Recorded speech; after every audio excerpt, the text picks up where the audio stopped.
Anyway, this is going to be a Blu-ray update. There's a mixture of stuff here. First thing up, Blu-ray kind of sent by Signal One for me to review.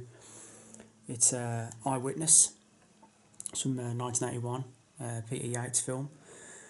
Plot, high-profile Vietnamese businessman is murdered in an office building.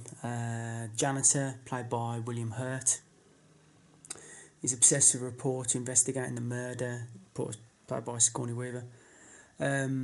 He suggests he may have witnessed something in order to get closer to her. In truth, the janitor fears that the culprit might be his best friend, a disgruntled former employee in the same building, played by James Woods.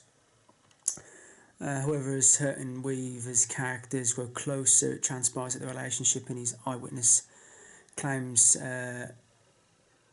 force the real killer to take drastic action, revealing the shadowy operations of an international political network. As far as my thoughts on the film goes, it's quite an odd film in many ways. I wish the full plot of the film was as streamlined as the summary I've just given. There's a lot going on, probably too much in all honesty. Without going into spoiler territory, the film's only about 100 minutes, and yet you have all these different elements: the murder, the relationship between Hurt and Weaver, relationship between Hurt and Woods, relationship between Hurt and Woods' sister, relationship between Hurt and his dad, Weaver's relationship with her husband, played by the great Christopher Plummer, and her family and Plummer's efforts to get Jews out of Russia, not to mention the Vietnamese and cops hovering on the periphery. Inevitably, I think the film struggles to unite all these strands in a satisfactory manner, and I can't help but feel that it might have been stronger if they went with something just a bit more focused. Despite these reservations, there's still a lot to enjoy. It's a compelling story at the centre, with questions asked about the moral aspects of seemingly noble enterprises. And you'd be drawn to the film on the strength of the director and the cast alone, who all give fantastic performances. William Hurt in particular, I've always felt to be very underrated acting. He plays the janitor with a sort of a charismatic charm, which helps to offset the inherently sort of stalker-like nature of his role in regard to his relationship with Weaver. Woods is great as always. Just great character. Being, his character is probably the most interesting and certainly most dynamic in the film. So in short, Eyewitness suffers from being somewhat convoluted and isn't likely to rank too highly on the CVs of the actors and directors involved. But it's fine entertainment. And if you remove an intelligent, character-driven, sort of unorthodox thriller, it's definitely up there. The transfer, I didn't know only out of date Anchor Bay DVD. But it's quite clear that this Blu-ray derives from a new HD master and looks very good. The quality is especially apparent during the night scenes. A lot of vibrancy of 80s New York, seeming authentically vivid. As far as the extras go, there's a good audio commentary with director Peter Yates, moderated by film historian Marcus Hearn, taken from the old Anchor Bay DVD. A lot is covered in discussion, but perhaps the most interesting revelation is that the film was essentially compiled from two different scripts, which might account for the disjointed elements of the film. There's also a conversation between Yates and critic Derek Malcolm from 1982, which plays an audio track over the film. Much of his career is covered here. His days working in British TV right up to Crawl, which probably would have just finished at the production at the time. You can also have a 78-minute video extra of Peter Yates in conversation with Quentin Falk, recorded at National Film Theatre in 1996. This one concentrates largely on his Hollywood career. Nicely complements in the audio extras. This might be the same retrospective feature on the massive cinema Blu-ray of The Friends of Eddie Core, but I don't have that release, so I can't say for sure. On top of that, there's a 20-minute interview with the film's composer, Stanley Silverman, who talks about the musical background in New York and his work on the film. For the nostalgic or curious, Signal One has also included the entire UK VHS presentation of the film entitled The Janitor. Quality of this is obviously much worse, and it's the same version of the film aside from the title card, but it's presented open matte so you can get more information at the top and bottom of the screen. I should also add that There's the option to watch the HD presentation with the alternative janitor title, if you're more familiar with the film by Slight, but by that name. Yeah, it's a slight but very appreciable feature, and there's also a TV spot and a theatrical trailer. So, film, worth checking out. A little bit, as I said, convoluted in places, but still worth seeing. That's Eyewitness. I was sent a film by a friend of mine on here, and subscribe. I like his videos a lot. James Merchant. He sent me this documentary. Listen to Me, Marlon. Very, really unique insight into the life of Brando. Really uniquely done documentary as well, going through all the hours of the audio tapes personally of Marlon. And he's a very, I love Brando. Yeah, again, one of the just the icons of cinema, but it just shows a real tragic figure, his relationship with his father, which I had no idea. You could tell there was, probably with reason, hatred for his father, relationships, kind of love-hate with the media, political career, which I often thought that, I think he kind of got dragged into the political kind of sphere. So I'm not really sure if he really, backed all these causes, or was totally behind them, but just to kind of get one up on the media, which had really just mercilessly mauled him during the 60s. It's such an insight to the man, it's tragedy in his life as well. I mean, in regard to his children, real sad. But really, it's just what, and it's a real thought-provoking documentary. It's fantastic. Yeah, I couldn't recommend it enough. It's just life into just the legend of the acting. Well, when you watch, he's such a tour de force. So just his earlier works. It's just an unbelievable acting. And James, thanks so much for sending me this, mate. I just was really blown away by it. Really, really, it's like a documentary like no other. It's the life of Brando through Brando, rather than other people talking about him, which really, it's just more really opens up to the man. The man had demons. My God, you could see that just from the get go. I love the interview on this with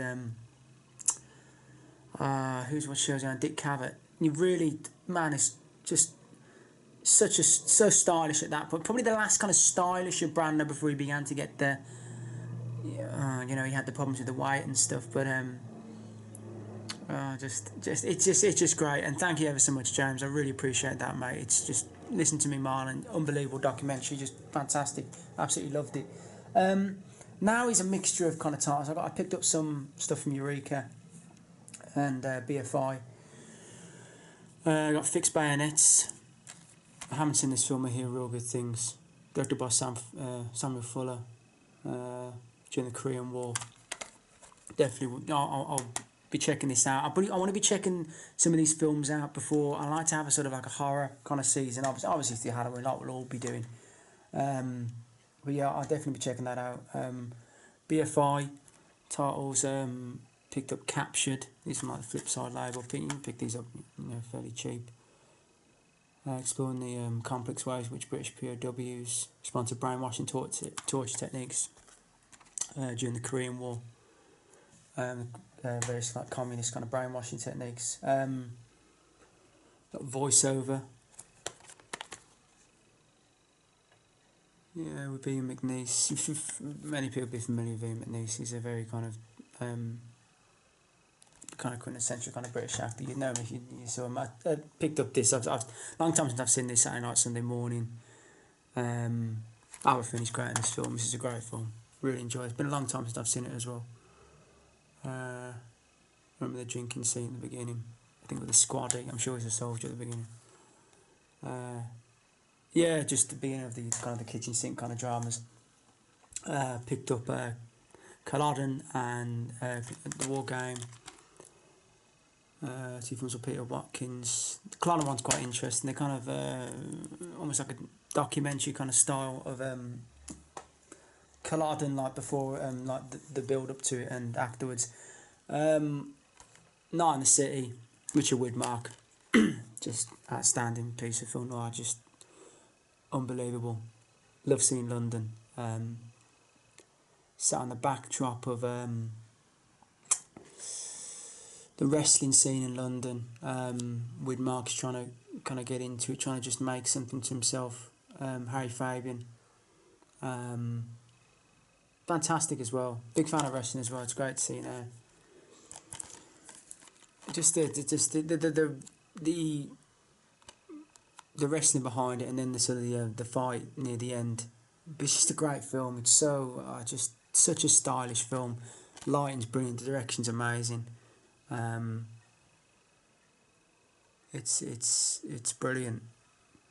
Really, really good. I couldn't recommend this enough. If you haven't seen that Night in the City, it's unbelievable film. Last BFI. Alan Bates, Ollie Regan, The Jackson, Women in Love. This is such a... It's weird. It truly is a really beautiful film. And it's... Oh, God, man. Ken Russell really... It's so sad, you know. His career just almost... Just kind of... He did a few things afterwards and a few good things. But, God, the Devil's just killed his career, man. It's so sad. And what a great film that is as well. But this is just a brilliantly... You know, it will be remembered for the wrestling scene and what, you know, how brave they were. And I hear about the story of Oliver Reed and Bates, and they were nervous. And I think they knock on a pub's door at about 7 in the morning on the way there. If you want to hear Reed talk about this a bit more, he does a parking scene. You can find it on YouTube. It's funny the way he talks about it with Ken Russell. And yeah, they got a bottle of vodka each, and they kind of got through the scene. And it's a great scene as well, but it's such a sad film as well. Glenda Jackson's character, she goes on. It's really tearing Reed apart. You know, with a kind of verbal assault on him, and it's a great film. It's really shows Reed and Bates what unbelievable actor. I don't mean you don't get those actors anymore. You really don't. It's just unbelievable films. Really, just right. This is a mixture of kind of a. What should I show here? I'm trying to think what I should show. No, I'm going to show some of the kind of the mixed kind of horror kind of. Paul picked up Jaws 2, 3, and 4. Love Jaws 2. It's oh God, I would love it one day if they can find some of the chances are it's probably never going to happen. But I don't know if you really wonder with Jaws 2. Jaws 3 is not worth talking about. I despise Jaws 3. It's really shit in an awful way. Jaws the Revenge, I'm a big fan because as a kid, I saw that scene at the beginning when Brody's son gets killed. I remember watching it as a kid. Oh God, I don't know how old I would have been, 7 or 8 or something. I remember it really, really scaring me. I really remember. And then the film just goes off on a tangent, and it's a shame it didn't go with the. I don't know if it was in the original script, or it might have been the sort of the telebook of the film, but it had a whole voodoo subplot, which would have made the film even more insane. But Michael Caine's funny. The ending of this is so funny. But Jaws 2, some of the added violence. When I watch this, I want the kids in the flotilla to die just... there's so many of them that just deserve to be just eaten by the shark to just an insane degree. But there is one... Oh, God, I can't remember one of the kids' names, but I know they filmed a kid being bitten in half. I can't remember the kid's name in it. And also they say, and I have to say as well, the death of the girl, can't remember her name again, when she's getting Sean, the kid, on the boat, and you see that wonderful shot of the shark just coming through the water, and just the way its body, you can hear the bone crunching when it gets from the rear. That is such a brilliant scene. But apparently, they say, urban legend says that another shot was filmed of that where you see her in the mouth of the shark. Don't know about that. I'm wondering if people maybe got it confused with maybe the uncut, the shots cut away from the first Jaws. If you remember in the estuary, where there's another shot they filmed of the man in the shark's mouth, and he almost pulls Sean, not Sean, it would have been the other kid, pulls him away as the shark takes him away. That scene was cut. But yeah, but Jaws 2 is fantastic. I love the scene with Brody when he's trying to, and then the body comes out in the surf. That's a great scene. I picked up Last House on the Left. This kind of cover's a bit weird. I haven't, you know what? I don't think I've ever seen Last House on the Left in full. It's so weird. I know you kind of get around to films and stuff. I've never seen it fully. That's weird. That, you know, I'm definitely going to rewatch. I need to rewatch that film definitely. Pet Sematary. Love the book by King. One of my favourite King books. I liked the film, and then I watched it again a few years ago, and I really didn't. I mean, apart from the sort of the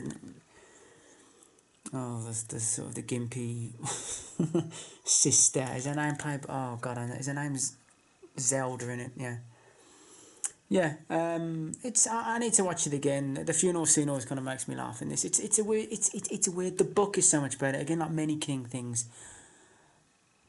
I look forward to kind of maybe watching the new It. I'll give it a chance. I don't really like the look of the clown, but it has to be better, more story wise than of how much I liked Tim Curry's performance. That telefilm that they did in 1990 is nothing like the book, and it's a bit of a travesty if anyone has read the book. But again, the problem with the remake is they said it's in the 80s for the 50s parts, and it's going to suffer from that. The innocence thing with the 50s. Director's cut of Night of the Creeps. Watched this a few days ago. I just love this film. So good. So just a great film. Great Friday night film. Tom Atkins, absolutely love him. It's great script as well. It's really good film. I prefer the director's cut ending. If I'm honest, I think that's a better ending. It's just it's great. Night of the Creeps. You've never seen it, do watch it. I picked two Hammer horror films, double features. I got Two Faces of Dr. Jekyll, which I've never seen. The Gorgon, one of my favourite Hammers. Absolutely love that. I'm sure there's some terrible spelling errors on this. Yeah, Gorgon spelled with an A. There's another spelling error on one. Is it the other one? Yeah, I think it is. I picked up Revenge of Frankenstein and Curse of the Mummy's Tomb. I'm sure there's another terrible fucking spelling error on one of these. Yeah, they are. Curse of the Mummy's Tomb. Jesus, fucking hell. But yeah, Revenge of Frankenstein I haven't seen in ages. Curse of the Mummy's Tomb I don't think I've seen. Again, I've seen so many Hammers. Sometimes it's hard to remember which you've seen and which you haven't. Right, I'm gonna go to a few others and then I'll go back to some of the horrors at the end. I'll show some of those. I picked up Voyage to the Bottom of the Sea. Oh, this is a good film. It's very enjoyable. Yeah, it's a good one. It's weird in places, but you know, it's still good adventure. Right, next up, all out classic from 1938. Basil Rathbone, Claude Rains, and of course the amazing Elle Flynn.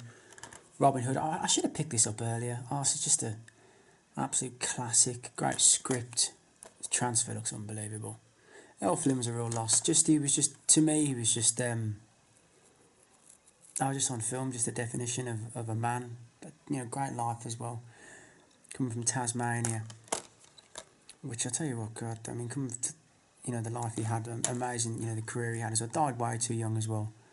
This is just brilliant, absolutely. I really forgot, you know, how much of the cost in the film, how much, you know, this borrowed from it, you know.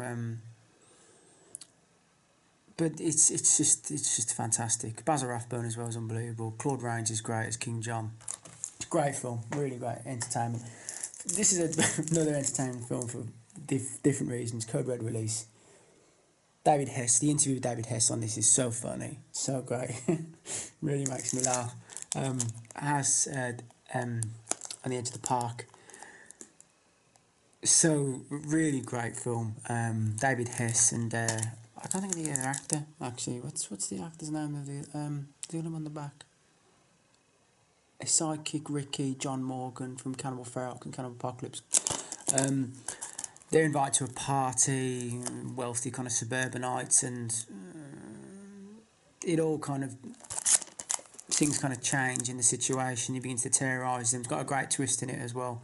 But David Hess, oh man, he's so disgustingly vile in this. He's so good, just reeks of just depravity. It's such an entertaining film. I love it. I really do. And that cover art is just fantastic, isn't it?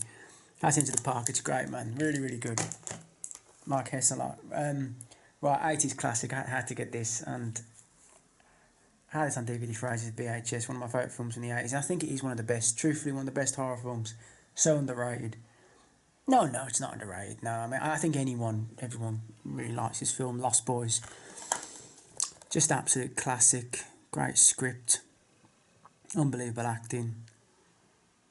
Great story. Oh, just really great. Got Tim Capello, just stripped bare top. Got the baby oil on. Just absolutely love that scene so much. I love it. Absolutely love it. Just great. Looking all like Triple H and stuff. It's brilliant. Yeah, it's just a great film. Corey Haim as well. It's just a horrible. Just some of the stories you read about him. If he went through that, and you know what, I wouldn't doubt it from Hollywood. I tell you, but obviously with the statute laws in California, nothing will happen probably. But rest his soul, man. He was a torture. And if he actually went through the abuse he did, shame on the bastards who took advantage of him. Just horrible. But this is an absolute classic. Love the ending of this film. So good. Such a good film. It's just a perfect horror film. It's brilliant. Bit of some Twilight Time. Love Stacey Keach. Totally underrated actor. Fat City. Aging boxer. Trying to get back into it. Got an alcohol problem. The acting's great. He's trying to help a young up-and-comer, Jeff Bridges. Just great. Such a stylish film. Really, really great film. John Huston directs as well. It's just great. It's really good. Thoroughly recommend this one if you haven't seen it. Stacey Keach, such an underrated actor. Went through a lot of problems in the 70s with his alcoholism. Did he have a drug problem in the 70s? Well, I'm not sure. He might have. Picked up as a double feature. Just too great. Do you know what? It's weird. Unbelievable Wu fan. Sometimes I forget how great Face Off is. True. It's probably one of the last great action films. Well, it is in the 90s, probably, into the modern day. It really is. It's so good. The script's great. Okay. Just that, oh man, it's great. And Snake Eyes, I think is a brilliant film. It's a shame they never went with the original ending with the tidal wave. And I think that has been filmed. One day, hopefully, that might come to light. But very clever film. Pure De Palma, and I can't believe it's got like 5.5 on IMDb, man. I'm quite shocked about that. I think Garrison Ice is great, and it's a great film. Face Off, though, just great.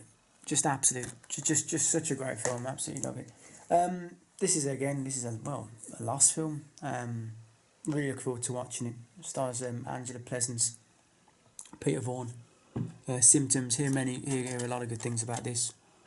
Young woman invited to stay at a remote country man. She belonged to a girlfriend.